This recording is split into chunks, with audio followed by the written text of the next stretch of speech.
ओम शांति। 4 जनवरी 2025 बाबा के महावाक्य। मीठे बच्चे, तुम अशरीरी बन जब बाप को याद करते हो तो तुम्हारे लिए यह दुनिया ही खत्म हो जाती है। देह और दुनिया भूली हुई है। प्रश्न: बाप द्वारा सभी बच्चों को ज्ञान का तीसरा नेत्र क्यों मिला है? उत्तर: अपने को आत्मा समझ बाप जो है, जैसा है, उसी रूप में याद करने के लिए तीसरा नेत्र मिला है। परंतु यह तीसरा नेत्र काम तब करता है जब पूरा योग युक्त रहे, अर्थात एक बाप से सच्ची प्रीत हो, किसी के नाम रूप में लटके हुए न हो। माया प्रीत रखने में ही विघ्न डालती है। इसी में बच्चे धोखा खाते हैं। गीत मरना तेरी गली में। ओम शांति। सिवाय तुम ब्राह्मण बच्चों के इस गीत का अर्थ कोई समझ ना सके। जैसे वेद शास्त्र आदि बनाए हैं, परंतु जो कुछ पढ़ते हैं उसका अर्थ नहीं समझ सकते। इसलिए बाप कहते हैं, मैं ब्रह्मा मुख द्वारा सब वेदों शास्त्रों का सार समझाता हूँ। वैसे ही इन गीतों का अर्थ भी कोई समझ नहीं सकते। बाप ही इनका अर्थ बताते हैं। आत्मा जब शरीर से न्यारी हो जाती है तो दुनिया से सारा संबंध टूट जाता है। गीत भी कहता है, अपने को आत्मा समझ अशरीरी बन बाप को याद करो तो ये दुनिया खत्म हो जाती है। ये शरीर इस पृथ्वी पर है, आत्मा इनसे निकल जाती है तो फिर उस समय उनके लिए मनुष्य सृष्टि है नहीं। आत्मा नंगी बन जाती है। फिर जब शरीर में आती है तो पाठ शुरू होता है। फिर एक शरीर छोड़ दूसरे में जाकर प्रवेश करती है। वापस महतत्व में नहीं जाना है, उड़कर दूसरे शरीर में जाती है। यहाँ इस आकाश तत्व में ही उनको पाठ बजाना है, मूल वतन में नहीं जाना है। जब शरीर छोड़ते हैं तो न यह कर्म बंधन न वह कर्म बंधन रहता है। शरीर से ही अलग हो जाते हैं ना। फिर दूसरा शरीर लेते तो वह कर्म बंधन शुरू होता है। यह बातें सिवाय तुम्हारे और कोई मनुष्य नहीं जानते। बाप ने समझाया है, सब बिल्कुल ही बेसमझ हैं, परंतु ऐसे कोई समझते थोड़े हैं। अपने को कितना अक्लमंद समझते हैं, पीस प्राइज देते रहते हैं। यह भी तुम ब्राह्मण कुलभूषण अच्छी रीति समझा सकते हो। वह तो जानते ही नहीं कि पीस किसको कहा जाता है। कोई तो महात्माओं के पास जाते हैं कि मन की शांति कैसे हो। यह तो कहते हैं वर्ल्ड में शांति कैसे हो। ऐसे नहीं कहेंगे कि निराकारी दुनिया में शांति कैसे हो। वह तो है ही शांति धाम। हम आत्माएं शांति धाम में रहती हैं, परंतु यह तो मन की शांति कहते हैं। वह जानते नहीं कि शांति कैसे मिलेगी। शांति धाम तो अपना घर है, यहाँ शांति कैसे मिल सकती। हाँ, सतयुग में सुख शांति संपत्ति सब हैं, जिसकी स्थापना बाप करते हैं। यहाँ तो कितनी अशांति है, यह सब अब तुम बच्चे ही समझते हो। सुख शांति संपत्ति भारत में ही थी, वह वर्षा था बाप का, और दुख, अशांति, कंगालपना यह वर्षा है रावण का। ये सब बातें बेहद का बाप बैठ बच्चों को समझाते हैं।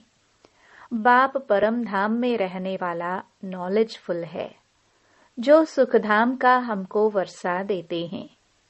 वह हम आत्माओं को समझा रहे हैं। यह तो जानते हो, नॉलेज होती है आत्मा में, उनको ही ज्ञान का सागर कहा जाता है। वह ज्ञान का सागर इस शरीर द्वारा वर्ल्ड की हिस्ट्री, ज्योग्राफी समझाते हैं। वर्ल्ड की आयु तो होनी चाहिए ना। वर्ल्ड तो है ही, सिर्फ नई दुनिया और पुरानी दुनिया कहा जाता है। यह भी मनुष्यों को पता नहीं। न्यू वर्ल्ड से ओल्ड वर्ल्ड होने में कितना समय लगता है। तुम बच्चे जानते हो, कलयुग के बाद सतयुग जरूर आना है। इसलिए कलयुग और सतयुग के संगम पर बाप को आना पड़ता है। यह भी तुम जानते हो, परमपिता परमात्मा ब्रह्मा द्वारा नई दुनिया की स्थापना, शंकर द्वारा विनाश कराते हैं। त्रिमूर्ति का अर्थ ही यह है, स्थापना, विनाश, पालना। यह तो कॉमन बात है, परंतु यह बातें तुम बच्चे भूल जाते हो। नहीं तो तुमको खुशी बहुत रहे। निरंतर याद रहनी चाहिए, बाबा हमको अब नई दुनिया के लिए लायक बना रहे हैं। तुम भारतवासी ही लायक बनते हो, और कोई नहीं। हाँ, जो और धर्मों में कन्वर्ट हो गए हैं वह आ सकते हैं, फिर इसमें कन्वर्ट हो जाएंगे जैसे उसमें हुए थे। ये सारी नॉलेज तुम्हारी बुद्धि में है। मनुष्यों को समझाना है, यह पुरानी दुनिया अब बदलती है। महाभारत लड़ाई भी जरूर लगनी है। इस समय ही बाबा आकर राजयोग सिखलाते हैं। जो राजयोग सीखते हैं वह नई दुनिया में चले जाएंगे। तुम सबको समझा सकते हो कि ऊंच ते ऊंच है भगवान, फिर ब्रह्मा, विष्णु, शंकर, फिर आओ यहाँ मुख्य है जगदम्बा, जगत पिता। बाप आते भी यहाँ है ब्रह्मा के तन में। प्रजापिता ब्रह्मा तो यहाँ है ना।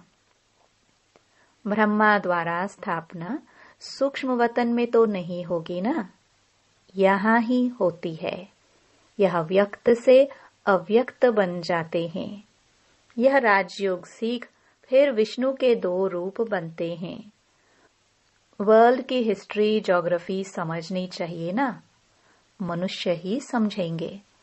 वर्ल्ड का मालिक ही वर्ल्ड की हिस्ट्री, ज्योग्राफी समझा सकते हैं।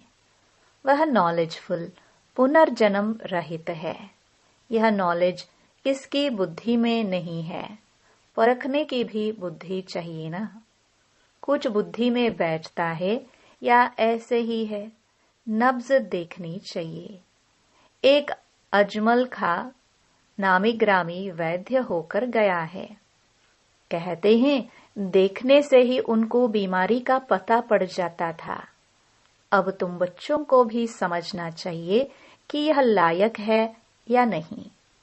बाप ने बच्चों को ज्ञान का तीसरा नेत्र दिया है, जिससे तुम अपने को आत्मा समझ, बाप जो है, जैसा है, उसको उसी रूप में याद करते हो। परंतु ऐसी बुद्धि उनकी होगी जो पूरा योग युक्त होंगे, जिनकी बाप से प्रीत बुद्धि होगी। सब तो नहीं है ना, 1-2 के नाम रूप में लटक पड़ते हैं। बाप कहते हैं प्रीत तो मेरे साथ लगाओ ना। माया ऐसी है जो प्रीत रखने नहीं देती है। माया भी देखती है। हमारा ग्राहक जाता है तो एकदम नाक कान से पकड़ लेती है। फिर जब वो धोखा खाते हैं तब समझते हैं माया से धोखा खाया। माया जीत जगत जीत बन नहीं सकेंगे, ऊंच पद पा नहीं सकेंगे। इसमें ही मेहनत है। श्रीमत कहती है, मामेकम याद करो तो तुम्हारी जो पतित बुद्धि है वह पावन बन जाएगी। परंतु कईयों को बड़ा मुश्किल लगता है। इसमें सब्जेक्ट एक ही है, अलफ और बे। बस 2 अक्षर भी याद नहीं कर सकते हैं। बाबा कहे अलफ को याद करो, फिर अपनी देह को, दूसरे की देह को याद करते रहते हैं। बाबा कहते हैं, देह को देखते हुए तुम मुझे याद करो। आत्मा को अब तीसरा नेत्र मिला है, मुझे देखने समझने का। उससे काम लो। तुम बच्चे अभी त्रिनेत्री त्रिकालदर्शी बनते हो, परंतु त्रिकालदर्शी भी नंबरवार है। नॉलेज धारण करना कोई को मुश्किल नहीं है। बहुत ही अच्छा समझते हैं, परंतु योग बल कम है। देही अभिमानीपना बहुत कम है। थोड़ी बात में क्रोध गुस्सा आ जाता है, गिरते रहते हैं, उठते हैं, गिरते हैं। आज उठे कल फिर गिर पड़ते हैं। देह अभिमान मुख्य है। फिर और विकार लोभ मोह आदि में फंस पड़ते हैं। देह में भी मोह रहता है ना। माताओं में मोह जास्ती होता है। अब बाप इससे छुड़ाते हैं। तुमको बेहद का बाप मिला है, फिर मोह क्यों रखते हो? उस समय शकल बातचीत ही बंदर मिसल हो जाती है। बाप कहते हैं, नष्टो मोहा बन जाओ, निरंतर मुझे याद करो। पापों का बोझा सिर पर बहुत है, वह कैसे उतरे? परंतु माया ऐसी है, याद करने नहीं देगी। भल कितना भी माथा मारो, घड़ी घड़ी बुद्धि को उड़ा देती है। कितनी कोशिश करते हैं हम मोस्ट बिलवड बाबा की ही महिमा करते रहें। बाबा बस आपके पास आए कि आए, परंतु फिर भूल जाते हैं। बुद्धि और तरफ चली जाती है। यह नंबर 1 में जाने वाला भी पुरुषार्थी है ना। बच्चों की बुद्धि में यह याद रहना चाहिए कि हम गॉड फादरली स्टूडेंट हैं। गीता में भी है भगवान वाच, मैं तुमको राजाओं का राजा बनाता हूँ। सिर्फ शिव के बदले श्री कृष्ण का नाम डाल दिया है। वास्तव में शिव बाबा की जयंती सारी दुनिया में मनानी चाहिए। शिव बाबा सबको दुख से लिबरेट कर गाइड बन ले जाते हैं। यह तो सब मानते हैं कि वह लिबरेटर गाइड है, सबका पतित पावन बाप है, सबको शांति धाम सुख धाम में ले जाने वाला है। तो उनकी जयंती क्यों नहीं मनाते हैं? भारतवासी ही नहीं मनाते हैं। इसलिए ही भारत की यह बुरी गति हुई है। मौत भी बुरी गति से होता है। वह तो बॉम्ब्स ऐसे बनाते हैं, गैस निकला और खलास, जैसे क्लोरोफॉर्म लग जाता है। यह भी उन्हों को बनाने ही है। बंद होना इम्पॉसिबल है। जो कल्प पहले हुआ था सो अब रिपीट होगा। इन मुसलों और नेचुरल कैलामिटी से पुरानी दुनिया का विनाश हुआ था, सो अभी भी होगा। विनाश का समय जब होगा, ड्रामा विनाश जरूर कराएगा। रक्त की नदियां यहाँ बहेंगी। सिविल वॉर में 1-2 को मार डालते हैं ना। तुम्हारे में भी थोड़े जानते हैं कि यह दुनिया बदल रही है। अब हम जाते हैं सुख धाम, तो सदैव ज्ञान के अतीन्द्रिय सुख में रहना चाहिए। जितना याद में रहेंगे उतना सुख बढ़ता जाएगा। तो बाप कहते हैं, मुझे याद करते रहो और चक्कर को याद करो तो चक्रवर्ती महाराजा बनेंगे। इसलिए गाया जाता है, सेकंड में जीवन मुक्ति, सेकंड में बेगर टू प्रिंस। कितना अच्छा है। तो श्रीमत पर अच्छी रीति चलना चाहिए, कदम कदम पर राय लेनी होती है। बाप समझाते हैं, मीठे बच्चे, ट्रस्टी बनकर रहो तो ममत्व मिट जाए। परंतु ट्रस्टी बनना मासी का घर नहीं है। यह खुद ट्रस्टी बने हैं, बच्चों को भी ट्रस्टी बनाते हैं। ये कुछ भी लेते हैं क्या? कहते हैं तुम ट्रस्टी हो, संभालो। ट्रस्टी बने तो फिर ममत्व मिट जाता है। कहते भी हैं ईश्वर का सब कुछ दिया हुआ है। फिर कुछ नुकसान पड़ता है या कोई मर जाते हैं तो बीमार हो पड़ते हैं। मिलता है तो खुशी होती है, जबकि कहते हो ईश्वर का दिया हुआ है, तो फिर मरने पर रोने की क्या दरकार है। परंतु माया कम नहीं है, मासी का घर थोड़े ही है। इस समय बाप कहते हैं, तुमने हमको बुलाया है कि इस पतित दुनिया है, हम नहीं रहना चाहते हैं। हमको पावन दुनिया में ले चलो, साथ ले चलो। परंतु इसका अर्थ भी समझते नहीं। पतित पावन आएगा तो जरूर शरीर खत्म होंगे ना, तब तो आत्माओं को ले जाएंगे। तो ऐसे बाप के साथ प्रीत बुद्धि होनी चाहिए। एक से ही लव रखना है, उनको ही याद करना है। माया के तूफान तो आएंगे, कर्मेंद्रियों से कोई विक्रम नहीं करना चाहिए, वह बेकायदा हो जाता है। बाप कहते हैं, मैं आकर इस शरीर का आधार लेता हूं। यह इनका शरीर है ना, तुमको याद बाप को करना है। तुम जानते हो, ब्रह्मा भी बाबा, शिव भी बाबा है। विष्णु और शंकर को बाबा नहीं कहेंगे। शिव है निराकार बाप, प्रजापिता ब्रह्मा है साकारी बाप। अब तुम साकार द्वारा निराकार बाप से वर्षा ले रहे हो। दादा इनमें प्रवेश करते हैं, तब कहते हैं, दादे का वर्षा बाप द्वारा हम लेते हैं। दादा ग्रैंडफादर है निराकार, बाप है साकार। यह वंडरफुल नई बातें हैं ना। त्रिमूर्ति दिखाते हैं, परंतु समझते नहीं। शिव को उड़ा दिया है।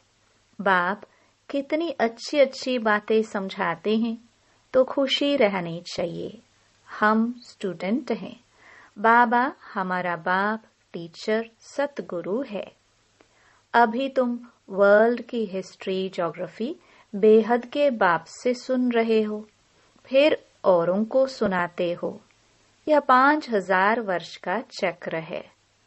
कॉलेज के बच्चों को वर्ल्ड की हिस्ट्री, ज्योग्राफी समझानी चाहिए।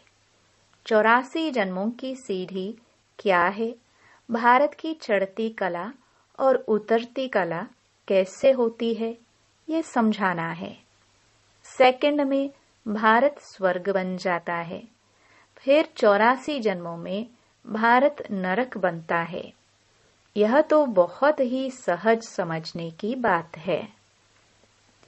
भारत गोल्डन एज से आयरन एज में कैसे आया है, यह तो भारतवासियों को समझाना चाहिए। टीचर्स को भी समझाना चाहिए।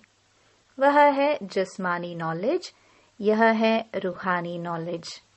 वह मनुष्य देते हैं, यह गॉड फादर देते हैं।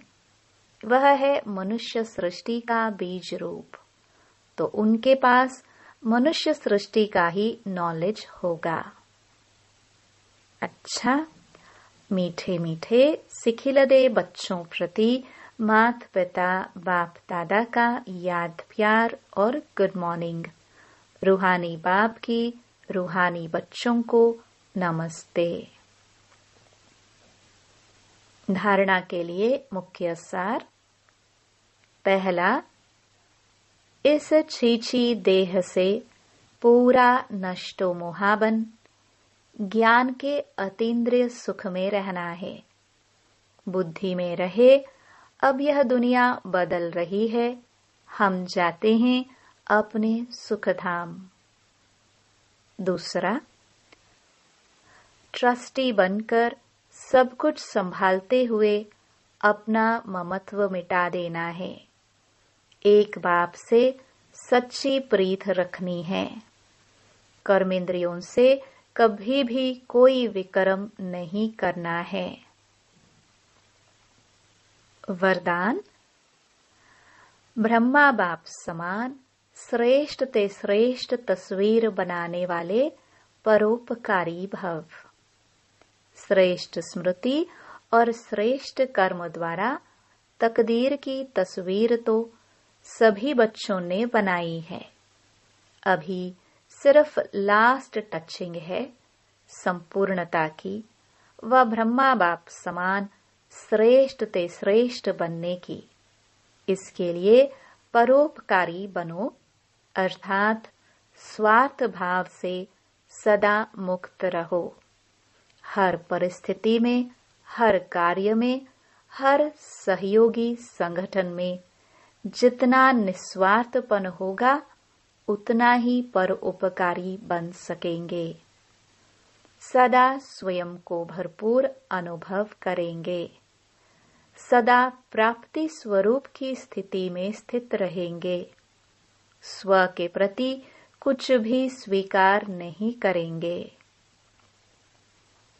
स्लोगन, सर्वस्व त्यागी बनने से ही सरलता व सहनशीलता का गुण आएगा। अपनी शक्तिशाली मनसा द्वारा सकाश देने की सेवा करो। ये सकाश देने की सेवा निरंतर कर सकते हो। इसमें तबीयत व समय की बात नहीं। दिन रात इस बेहद की सेवा में लग सकते हो। जैसे ब्रह्मा बाप को देखा, रात को भी आंख खुली और बेहद की सकाश देने की सेवा होती रही। ऐसे फॉलो फादर करो। जब आप बच्चे बेहद को सकाश देंगे तो नजदीक वाले ऑटोमेटिक सकाश लेते रहेंगे। इस बेहद की सकाश देने से वायुमंडल ऑटोमेटिक बनेगा। ओम शांति।